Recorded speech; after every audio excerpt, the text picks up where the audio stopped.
Yo, welcome to the dojo. So with the latest developments in chapter 1015 and 16, I thought it'd be fit just to, take a little bit to go in depth over those and talk about what's to come as well. I mean, we left off on a nasty cliffhanger and we're on break. Yamato versus Kaido. They're doing a Conqueror's hockey clash right now. And I think it would be perfect. I think it would be a perfect time for you guys to go ahead and press that sub button. Because I mean, if you don't, then you won't get notifications and all of that for good videos like this in the future. Now that I got that out of the way, I think it'd be a perfect time to go into a flashback, okay, of Kaido, Yamato, and then do it kind of like you did with Dofi and with Law during Dressrosa. I think it would be perfect because we've been wondering, okay, so much about Kaido. Is he a dragon? Does he have a devil fruit? What is his lineage? Why is he in Wano? And some of that even came up in this latest chapter. I mean, at the end of the chapter, you have Kaido pretty much telling Yamato that it's not going to be easy to get him out of Wano, and he's here for a reason. So what is that reason? Is it because of maybe his lineage? Maybe he's related to the continent pullers, and he just wants to be where his old folks were at. I don't know what it could be, but I'm definitely curious to find out, and I hope that we can figure this out during the flashback. Also, another reason to go into the flashback is simply because we're seeing, for the first time, I think in Onigashima, I can see the light at the end of the tunnel. Now, what I mean by this is we get to see some of the Flying Six have been defeated by Nami and Usopp and Tama, with assistance from Big Mom. And then we see some of the final matchups actually starting to form. We see Jinbei fighting Who's Who. We see Frankie fighting Sasaki. Sanji pulled up on Queen. And I think that this trajectory is going to continue. So why not just go into the flashback, and I'm saying go into the flashback in a couple of chapters. Maybe like 2 or 3, you start that flashback, and then you start preparing for the end of the battle. Because that's what's happening right now. Yamato is filling in for Luffy, and then Law and Kid versus Big Mom. And like I said, all of these other matchups. Maybe we'll get to the end of the arc or the end of the act with the flashback, and then the flashback and so on and so forth. The rest of the fights will carry us into, the conclusion to Onigashima.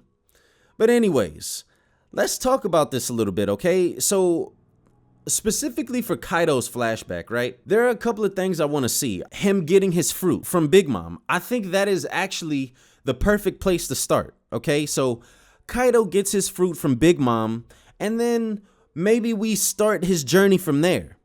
And I think that this is also a perfect place to start because I actually think that Onigashima is God Valley. Now, in chapter 957, when Sengoku is talking about God Valley, he says that God Valley vanished off of the map. Now, his choice of words right here are pretty unique to me.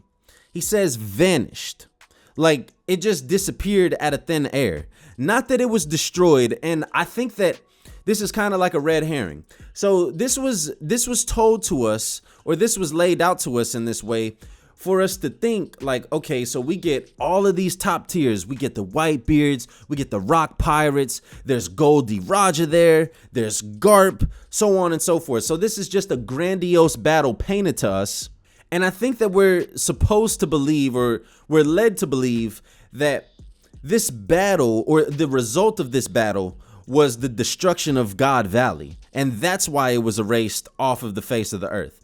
And I do not think that that was the case because Roger and Garp were there fighting specifically to protect something. Obviously, you can protect something and safely get it off of the island, so on and so forth, and then the island could have been destroyed. Well, I don't think that they would have let any of these celestial dragons be killed or be destroyed because of just how important the celestial dragons are. And this is the gray area that we're talking about. Garp decided to devote himself to this mission even though he hates the celestial dragons. So it's hard for me to believe that this island was destroyed completely. So what I think happened is Kaido levitated the island and delivered it to Onigashima, a place that he knew was closed off. And once again, this goes into Kaido saying that he is in Wano for a reason. So I think that Kaido knew long ago, about Wano and how Wano was cut off from the rest of the world. Now, Onigashima has been referenced in the past, and I don't know if Onigashima was referenced during the flashback. Maybe this is something that some of you guys can fact check. But I think that people a part of Wano believe that Onigashima is a part of Wano or has always been a part of Wano, not knowing how it got there. Okay? Not knowing that this island was probably or could have possibly been brought here by something else, by someone else. And I think it goes into, the thinking of the people on Wano. Like, they call devil fruit sorcery. They call hockey the flow. Okay, so they have a different way of identifying with certain things in the world. And Onigashima has always been described as an uncharted territory, as a place that no one goes to. So if no one goes to Onigashima, then how would anybody really know how long Onigashima has been there? Also, something that I want to point out specifically about Onigashima and what has been said about it, when Marco arrives onto Onigashima, he makes a comment that I found very interesting as well. He says, "Oh, so that's what they're calling this place now." I'm not saying that Marco was at God Valley. I think that Marco being a part of the Whitebeard Pirates, I think that Marco may be hearing some of the stories of God Valley and of some of Whitebeard's past battles. He may know, a little bit about it. He may know, oh, okay, so this is actually God Valley. This is that island where everyone, all of these legends were fighting at. And yes, it vanished, but here it is. And now it's called Onigashima. So I think that was pretty interesting in the fact that Marco says, oh, that's what they're calling this island now.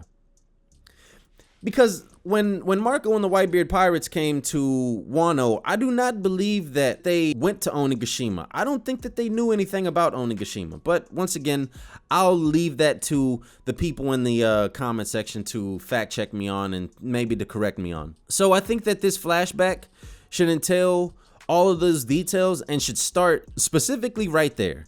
Right when Kaido gets his fruit, and then it's going to answer another question that has been debated amongst the fandom is, did Kaido start off as a fish or did he start off as a smaller dragon of what he already is? And obviously being akin to Momonosuke's devil fruit, I would say that Kaido started out as a miniature dragon because it's the mythical version of the fruit or of that fish.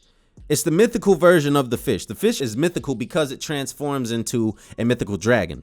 I do not think that Kaido started out as a fish and then had to go on this grandiose journey and then had to transform into a dragon. I think that he started out as a miniature dragon. And once again, my evidence of that is Momonosuke. Okay, and then the last point that I want to talk about is, okay, so after we get out of this flashback, what is actually going to happen? Is Kaido going to drop Onigashima onto the flower capital? And my answer to that is no. And why I say that is because Momonosuke is, we're told that Momonosuke was knocked off of the island. Now, there are a couple of things that I want to point out about this. And I know that some people are going to say that, oh, well, Matt, Momonosuke is a kid. So I do believe that Momonosuke is going to levitate the island as well, and he is going to actually stop Kaido from dropping the island onto the flower capital. And it's going to be reminiscent of when Odin was holding the scabbards in the boiling pot. Momonosuke is going to be holding the island above Wano. And this is going to kind of lead some of the village or some of Wano, some of the country to see actually how far Momonosuke has come as a leader and how he's grown all these years. Even though he still looks like a kid, he's definitely way more mature than what he looks like. So I can see something kind of happening as like Momonosuke, as the boy who cried wolf, he maybe flies down to some of the capital's people to the flower festival, and he tells them, hey, you guys got to get out of here. You guys got to get out of here. This island is about to land on us. No one wants to listen to him. No one wants to believe him. And then he inevitably floats the island as well. I know some people are going to detest the idea. They're going to say, no, that can't happen. That can't happen. And I thought that it wouldn't happen until a couple of chapters ago. So when Momonosuke heard the voices in his head, and when he's talking, you know, he's saying, yo, who is this? Who is this? I thought that he was actually communicating with Zunisha, and Zunisha was going to be the one to save the flower capital and stop Onigashima from falling. But he was actually communicating with Luffy.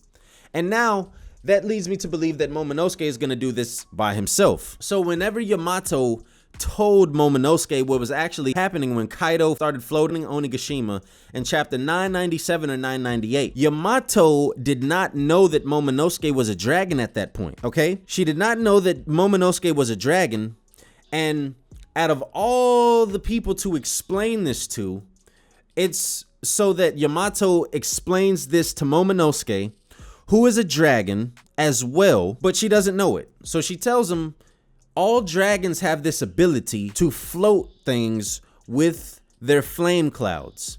So now Momonosuke knows that he has this ability. And also, to go on to this and to add further evidence to it, we get this random dialogue between CP0. And they're talking about the fact that Vegapunk actually discovered the lineage factor, and that he may have even created a devil fruit modeled after Kaido's. But he lied to them, and they say that he told them that the experiment was a failure. So this tells me that Vegapunk lied to them for whatever reasons. Stay tuned for further videos and you might figure out why. But Vegapunk lied to them, and they randomly bring this up, that a fake devil fruit was made from Kaido's lineage factor. I think that is all too much of a coincidence. And inevitably, this is going to be for Momonosuke to levitate the island and to also save Wano as well. And I think that it's going to bring his character around full circle. He's going to stop being afraid of heights. And he's also going to realize that this fruit that he has and this fear of dragons that he has, he doesn't really need it anymore because Kaido's about to be gone and this fruit is actually pretty powerful. So let me know what you guys think about this down in the comment section below. Can you guys see that Onigashima could possibly be God Valley? Is Momonosuke actually gonna float the island himself? And what is to come of the flashback between Yamato and Kaido? So write it down in the comment section below and let me know what you guys think. Peace out. Have a good day.